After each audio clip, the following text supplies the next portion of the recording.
Hello दोस्तों, नमस्कार। आपके अपने YouTube channel education for all में आपका फिर से स्वागत है। तो दोस्तों, Bihar state teacher eligibility test examination 2023 का फॉर्म आ चुका है। तो अगर आप बिहार में टीचर बनना चाहते हैं तो आपके लिए एक बहुत ही अच्छा मौका है। तो दोस्तों, जानेंगे इस वीडियो में हम लोग कि इसका फॉर्म कब से भराएगा, इसमें फ़ी कितना लगेगा और इस फॉर्म को किस तरह से फिल करेंगे, इसमें कौन कौन सा डॉक्यूमेंट जरूरी है। तो इन सारी बातों को हम लोग इस वीडियो में जानेंगे। तो अगर आप हमारे चैनल पर नए हैं तो चैनल को सब्सक्राइब करिए और बेल आइकन को जरूर दबाइए ताकि पल पल का अपडेट मिलता रहे और वीडियो में एंड तक बने रहिए। तो चलिए दोस्तों, स्टार्ट करते हैं। तो देखिए दोस्तों, सबसे पहला इंपॉर्टेंट है कि इसका फॉर्म जो भरा रहा है वो 9/8/2023 से इसका फॉर्म स्टार्ट हो गया है भराना, और इसका लास्ट डेट है 23/8/2023 यानी 23 अगस्त तक आप इस फॉर्म को भर सकते हैं। इसमें आपको है फ़ी पेमेंट करने का, वो 23/8/2023 है यानी 23 अगस्त तक आप इस पेमेंट कर सकते हैं।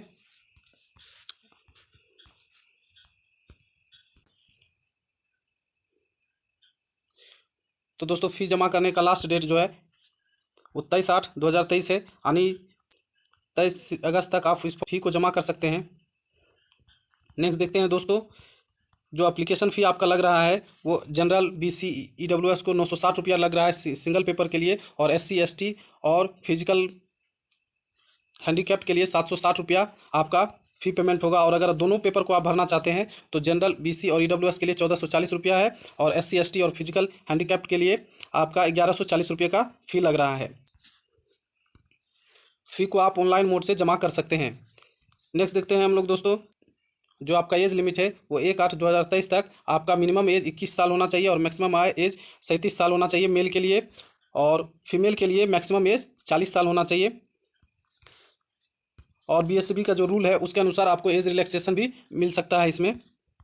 नेक्स्ट देखते हैं हम लोग दोस्तों, जो फर्स्ट पेपर है, फर्स्ट पेपर यानी सेकेंडरी के लिए बैचलर डिग्री क्या क्या क्वालिफिकेशन मिल लग रहा है। तो उसमें आप bachelor degree in related subject with 50% marks and B.Ed exam पास होना चाहिए, यानी आपका पेपर फर्स्ट में बैचलर डिग्री होना चाहिए और जो कि 50% मार्क्स से पास हो और उससे एबव, और B.Ed एग्जाम पास होना चाहिए, या तो मास्टर डिग्री होना चाहिए रिलेटेड सब्जेक्ट में और B.Ed एग्जाम पास होना चाहिए,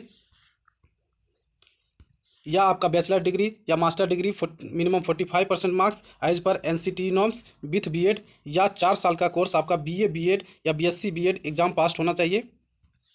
और अगर आप सीनियर सेकेंडरी के लिए फॉर्म फिलअप करते हैं तो आपका master degree in related subject with 50% marks and B.Ed exam पास होना चाहिए, या आप BA B.Ed BSc B.Ed पास होना चाहिए आपका, या तो आप master degree with minimum 45% marks से पास होना चाहिए as per NCT norms with B.Ed, या आप master degree with 55% marks and 3 years B.Ed MED course होना चाहिए आपका।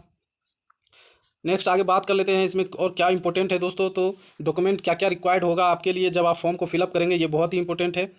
तो आपका पासपोर्ट साइज़ फ़ोटो होना चाहिए जो कि वाइट बैकग्राउंड के साथ होना चाहिए, और कैंडिडेट का सिग्नेचर स्कैन कॉपी होना चाहिए। और स्कैन कॉपी में आपका क्या क्या रिक्वायर्ड है, कौन कौन सा आपको डॉक्यूमेंट स्कैन करके देना होगा। तो 10th क्लास का मैट्रिक का एग्जाम मार्कशीट होना चाहिए और सर्टिफिकेट होना चाहिए, डेट ऑफ बर्थ का, इंटरमीडिएट क्लास 12th का सर्टिफिकेट होना चाहिए और मार्कशीट होना चाहिए, बैचलर डिग्री सर्टिफिकेट और मार्कशीट होना चाहिए, master degree certificate and marksheet होना चाहिए, B.Ed एग्जाम पास मार्कशीट और सर्टिफिकेट होना चाहिए। और अदर एजुकेशन क्वालिफिकेशन, अगर आपके पास कोई और एक्स्ट्रा एजुकेशन क्वालिफिकेशन है तो आप वो दे सकते हैं। और कैटेगरी सर्टिफिकेट, अगर आप EWS OBC SC ST से आते हैं तो आपको कैटेगरी सर्टिफिकेट देना होगा। और डोमिसाइल सर्टिफिकेट अगर ज़रूरी है तो डोमिसाइल सर्टिफिकेट आपसे, अगर EWS SC ST और बिहार से, अगर आप बिहार के निवासी हैं तो आपको डोमिसाइल सर्टिफिकेट भी देना होगा। तो ये थी दोस्तों इस वीडियो में हम लोग जाने कि किस किस तरह से कितना फॉर्म फिलअप लगेगा और क्या क्या डॉक्यूमेंट ज़रूरी है। तो चलिए दोस्तों, नेक्स्ट वीडियो में, तब तक के लिए नमस्कार।